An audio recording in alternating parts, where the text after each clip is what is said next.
तो hello guys, क्या जो वीडियो आज सिद्धार्थ भाई। हाय गाइस, ये मेरा वीडियो मैंने पतंग वाला वीडियो बनाया था। भाई आपको दिखाता हूँ, रुक जाओ। ये देख लो, मेरा पतंग वाला वीडियो है। लाइक कर देना यार, और मेरी आईडी को सब्सक्राइब कर देना, कमेंट कर देना अच्छा सा यार। Thank you.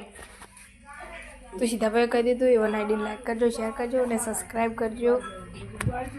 अच्छा दादी दादी बनाई रही है शाक पर का काटी रही है शाक बनाने में જોઈ શકો છો બટાકાનું કોબીનું શાક બનાવી શકો ગાઈસ।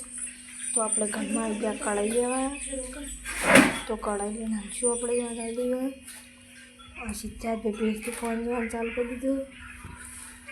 हाय गाइस, तो मैं दादी नाल साहिल भैया बहुत अच्छा एडिटिंग करते हैं। आपको दिखाता हूँ, इधर आओ, आपको दिखाता हूँ, इधर आओ। મારા જેવું થાય છે જોઈ કહો છો ફાર્મ હાઉસ છે અમારું। સિદ્ધાર્થ ભાઈ પણ ફોન જોવે છે।